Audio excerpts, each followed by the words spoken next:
கிழங்கு நெத்தலி மீன் குழம்பு. அதுக்கு ஃபஸ்ட்டு நெத்தலி மீன் க்ளீன் பண்ணி எடுத்துருக்குறோம். மரவள்ளி கிழங்கு, அதாவது மரச்சீனி கிழங்கு இந்த வேக வச்சு எடுத்து வச்சுருக்குறோம். அதுக்கப்புறம் தேங்காய் மசாலாலாம் அரைச்சி எடுத்து வச்சுருக்குறோம். அந்த மசாலாவுக்கு என்ன தேவைன்னா ஜீரகம், வெள்ளைப்பூண்டு, சின்ன வெங்காயம், அவ்வளோதான் போட்டு தேங்காய், அப்புறம் மஞ்சள் தூள் போட்டு நம்ம மிக்ஸியில் அரைச்சி எடுத்து வச்சுருக்குறோம். அடுத்ததுக்கப்புறம் புளி, ஒரு எலுமிச்சம்பழம் அளவுக்கு புளி கோர வச்சுருக்குறோம். கரைச்சி எடுக்கிறதுக்காக ரெடி பண்ணி வச்சுருக்குறோம். இனி எப்படி இதை ப்ரிப்பேர் பண்ணலான்னு பார்க்கலாம். ஃபஸ்ட்டு வேக வச்சுருக்கிற கடலையை நான் இதில் விறகு அடுப்பில் தான் சமைக்க போகிறேன்.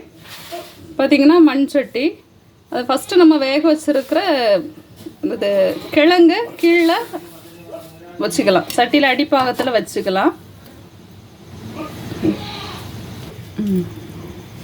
மண் சட்டியில் நம்ம கிழங்கு வச்சாச்சு. தேவைக்கு, நம்மளுடைய தேவைக்கு, இன்றைக்கி நமக்கு இவ்வளோ தான் செலவாகணும். ஓகே, எவ்வளோ தேவையோ அவ்வளோ கிழங்கு வேக வச்சு எடுத்து வச்சுருக்குறோம்.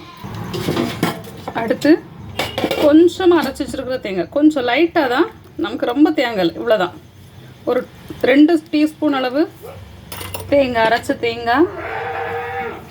அப்புறம் புளி கரைசல், அதில் காரத்துக்கு மிளகாய்த்தூள், அதாவது வத்தல் தூள் கொஞ்சம் காரமாக போட்டிங்கன்னா உப்பு புளிப்பு காரத்தோட செம டேஸ்ட்டாக இருக்கும். நாக்கிலே தண்ணி ஊறிடும், அவ்வளோ காரசாரமாக அழகாக இருக்கும்.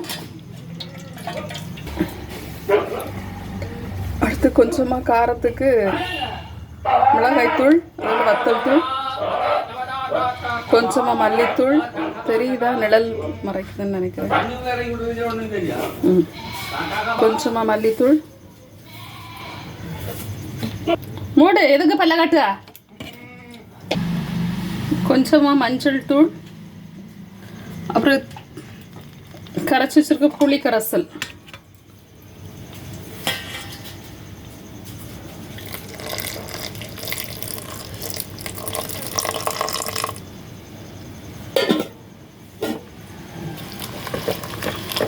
இதெல்லாம் மசாலாவை சேர்ந்து மிக்ஸ் பண்ணி விடலாம்.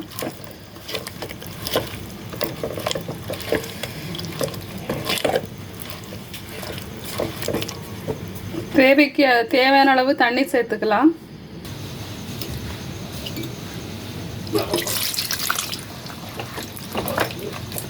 மீன் வேகணும்ல, அந்த அளவுக்கு தண்ணி சேர்த்துக்கலாம். சரி, மீன் கிழங்கு வேக வச்சனால அதிகமாக வேக வேண்டாம். மீன் முங்கி அந்த கிழங்கு முங்குற அளவுக்கு மட்டும் தண்ணி சேர்த்துக்கலாம். இப்போ தேவையான உப்பு. நம்ம இது குழம்பாட்டு வைக்காததுனால உப்பு கம்மியாக தான் தேவைப்படும். எப்போவும் மீன் குழம்புக்கெல்லாம் ஒரு தேவையான அளவு உப்பு போடுவீங்கன்னா அதில் பாதி அளவு உப்பு போட்டால் போதும். தேவைப்பட்டால் கடைசி நேரத்தில் பார்த்து சேர்த்துக்கலாம். இனி என்ன பண்ணோன்னா நெத்தலி மீன் க்ளீன் பண்ணி வச்சுருக்கிற நெத்தலி மீன் அதில் சேர்த்துக்கலாம்.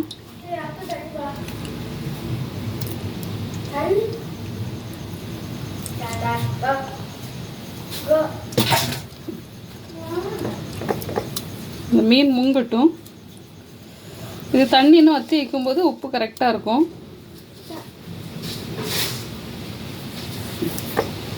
காரசாரமான கிழங்கு மீன் கூட்டு. இது மீன் வேகிறதுக்கு தான் மெயினாக. மீன் வேகணும், அதுக்கப்புறம் அந்த மசாலா எல்லாம் மீன் பிடிக்கணும், கிழங்குலையும் சேரணும். அதுக்காக தான் தண்ணி குறைவாக வச்சா போதும். இனி விறகு அடுப்பில் வச்சு ரெடி பண்ணிவிட்டு உங்களுக்கு காமிக்கிறேன். கொண்டா, உன் காதை கொண்டா.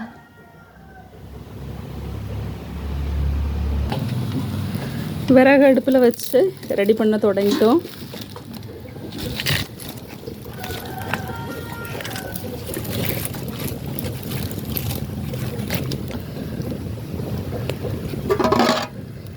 கொதிக்கட்டும். இது குழம்பு கருப்பு கலராக இருக்குதுன்னு நினைக்காதீங்க. அந்த கலர் வித்தியாசமாக இருக்குன்னா புளி பழைய புளி. புது புளியாக இருந்தால் இப்படி கலராக இருக்காது, ரெட்டிஷாக இருக்கும். இது பழைய புளிங்கிறதுனால கலர் சேஞ்சாக இருக்குது. அதனால் ப்ராப்ளம் ஒன்றும் இல்லை, டேஸ்ட்டாக தான் இருக்கும் குழம்பு.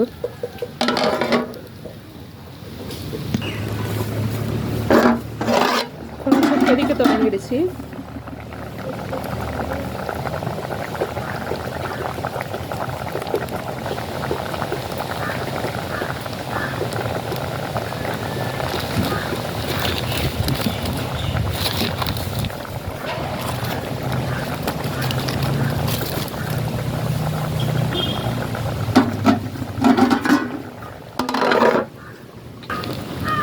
ஒரு 5 மினிட்ஸ் கழிச்சு பார்க்க போகிறோம். நல்லா கொதிச்சிடுச்சு. லைட்டாக மட்டும் கிளறி விட போகிறோம். இதுக்குன்னா இந்த கிழங்கு நல்ல பசத்தன்மை, இந்த கிழங்கு ஒத்தொத்தையாக இருக்குது பார்த்தீங்களா, மீனெல்லாம் அப்படியே இருக்குது. நல்ல பசத்தன்மை உள்ள கிழங்காக இருந்துச்சுன்னா என்ன பண்ணால் அடியில் ஒட்டி பிடிச்சிக்கும். இதை சிலர் என்னென்னா காரத்தன்மை ரொம்ப வேண்டாம்னு சொன்னால் தேங்காய் நிறைய சேர்த்துப்பாங்க. நீங்களும் அதை தேங்காய் அதிகமாக சேர்த்து பண்ணலாம். நாங்கள் தேங்காய் கம்மியாக சேர்த்து கொஞ்சம் காரமாட்டு எரிப்பு புளிப்பு எல்லாம் உள்ள அதை உரைப்பாக இருக்கணுங்கிறதுக்காக கம்மியாக தேங்காய் சேர்த்துருக்குறோம். சிலவங்க மீன் குழம்பு வைப்பாங்கல்ல, அப்படியே தேங்காய் கொஞ்சம் அதிகமாகவே சேர்த்து அரைச்சி செய்வாங்க. அந்த மாதிரி செய்யலாம். ஆனால் எங்களுக்கு இந்த மாதிரி செய்தால் தான் எங்கள் அப்பாவுக்கு பிடிக்கும். வயசான அப்பாவுக்கு சாப்பாடு திருப்திப்படுத்தணும்ல, நம்ம எப்படினாலும் சாப்பிட்டுக்கலாம். இருக்கும்போது தானே அவங்கள கவனிக்க முடியும். இருக்கும்போது தான் அவங்களுக்கு பிடிச்ச ஆகாரத்தை செய்து கொடுக்க முடியும். நான் அவங்களுக்கு இந்த மாதிரி பண்ணுறது தான் பிடிக்கும், கொஞ்சம் காரசாரமாக. அதனால் நான் தேங்காய் குறைச்சி கம்மியாக போட்டு செய்திருக்கிறேன். நீங்கள் அதிகமாக போட்டு செய்து ரொம்ப காரம் வேண்டாம், தேங்காய் அதிகமாக போட்டு புளிப்பெல்லாம் கம்மியாக போட்டு செய்யணும்னா அப்படியும் செய்யலாம். ட்ரை பண்ணி பாருங்கள், டேஸ்ட்டாக இருக்கும்.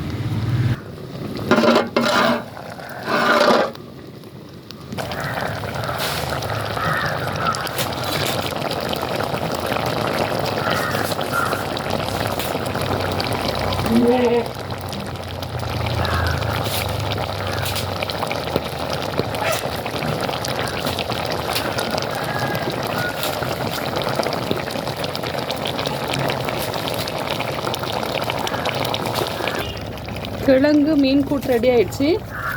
லைட்டாக கருவேப்பிலை தூவி இறக்கிடலாம். எந்த எண்ணெய் எதுவுமே சேர்க்க வேண்டாம், ஹெல்த்தி ஃபுட் வேறு. தேங்க்யூ. சப்ஸ்கிரைப் பண்ணி சப்போர்ட் பண்ணுங்கள். நீங்களே இதே போல் ட்ரை பண்ணி பாருங்கள். நன்றி.